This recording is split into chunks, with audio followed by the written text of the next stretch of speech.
In the last days of August 2025, a store opened inside a shopping mall in Edmonton, and grown adults stood in line to walk through the doors and get a little emotional.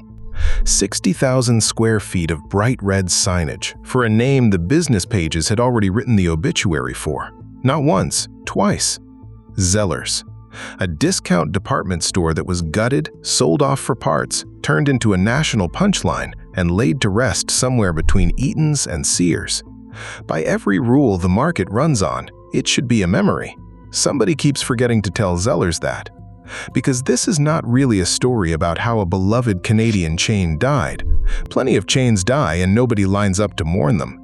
This is the far stranger story of a brand whose own owners tried to put it in the ground on purpose more than once and simply could not make it stay there.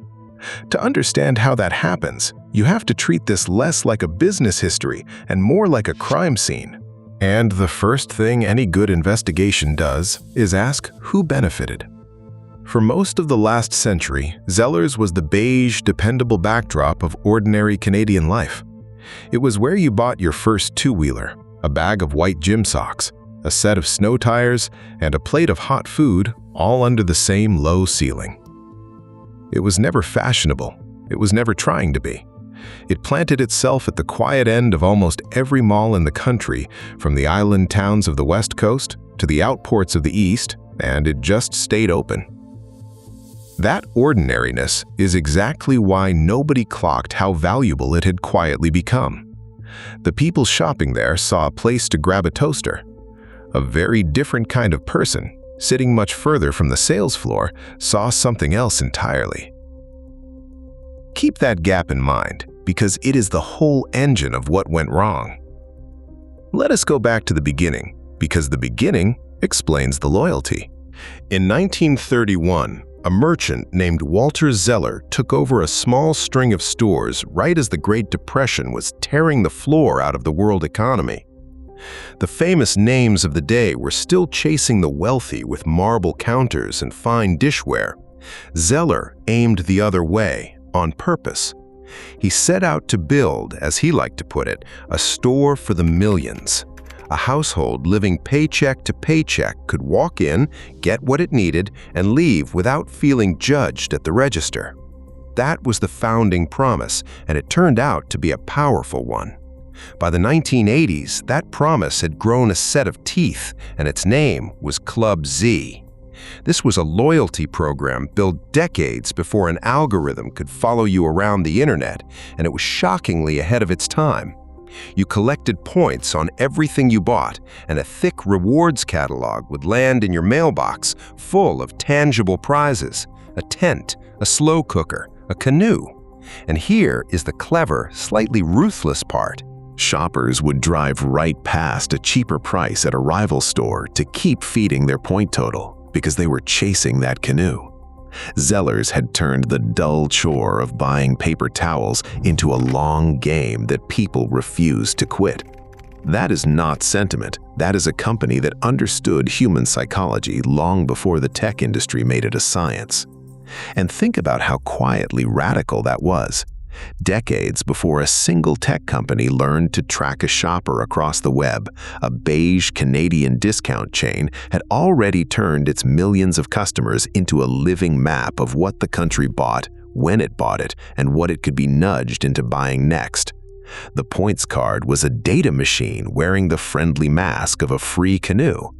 That is a level of customer insight that firms in Silicon Valley would later spend billions trying to rebuild from scratch, and Zellers had it running on paper catalogs and a cardboard punch card. It even had a mascot the kids loved, a soft brown teddy bear named Zeddy, and a food counter at the back that anchored the whole trip. The chain was woven into the actual memories of a couple of generations. Which raises the obvious question. If the customers were this loyal and the stores were this busy, what on earth could kill it? The answer is that the thing that killed Zellers had almost nothing to do with the customers, or the toasters, or the bear.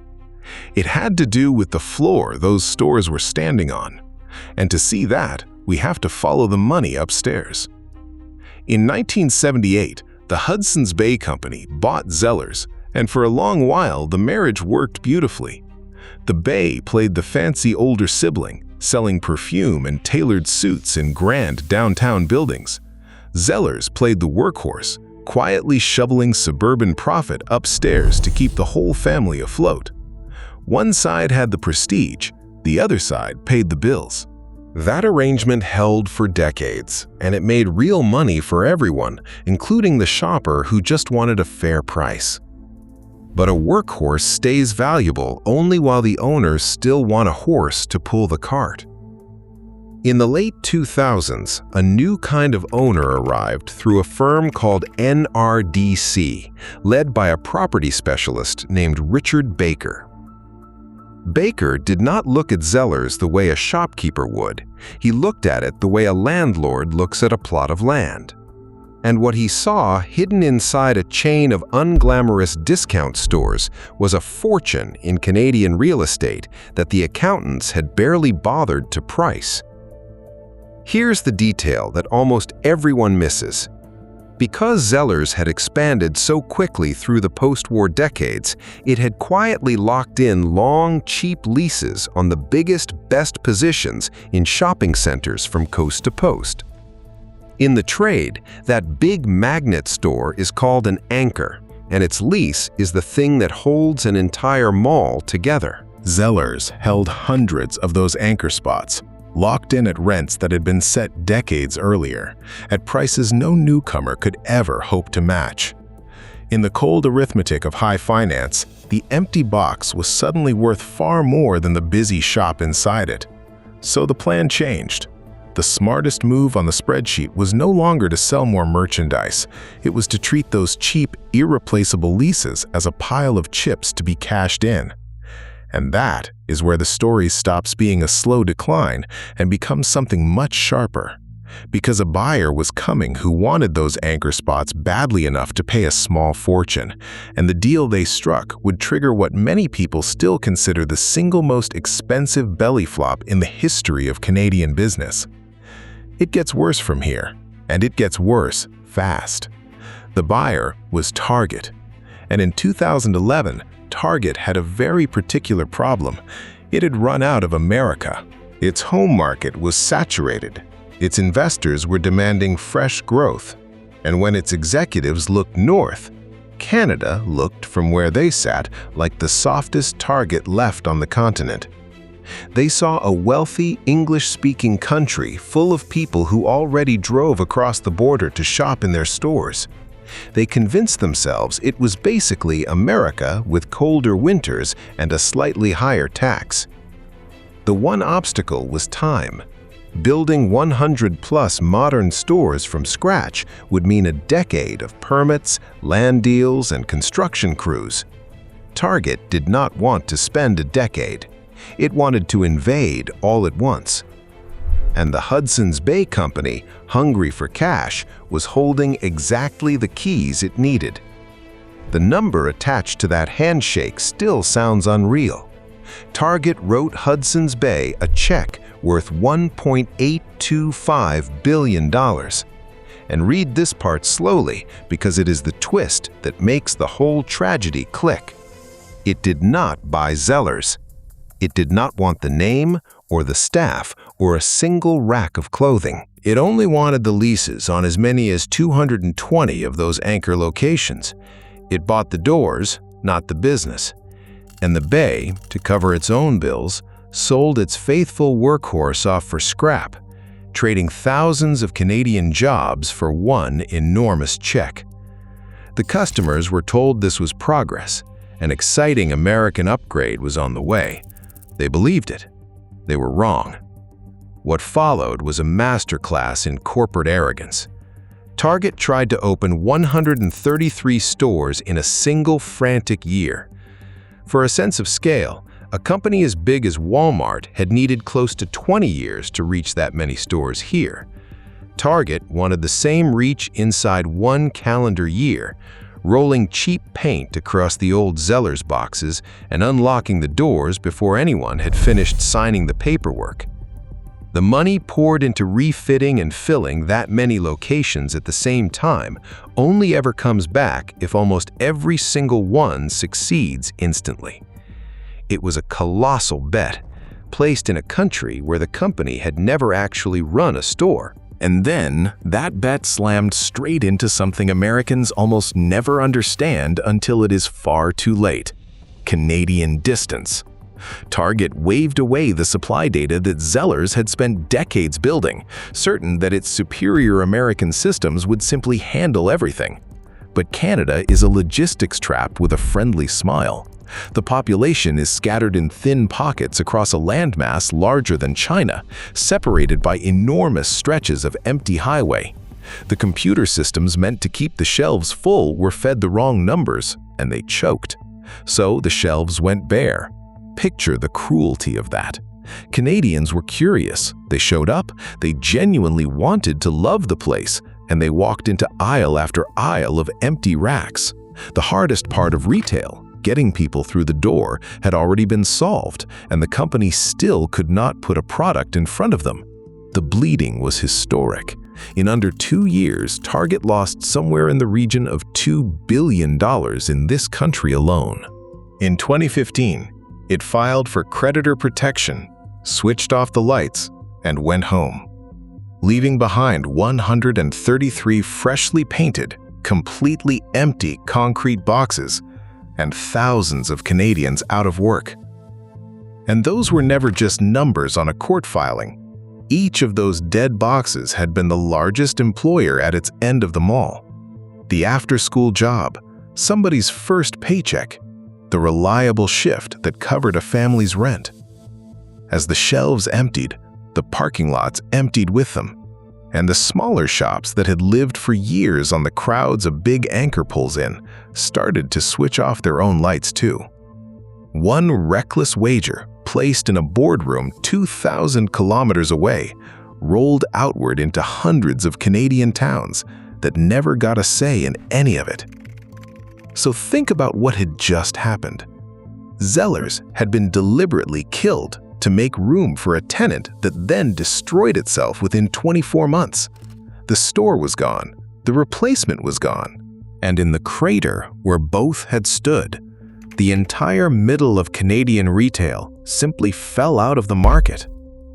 At the cheap end sat Walmart. At the expensive end sat the Bay.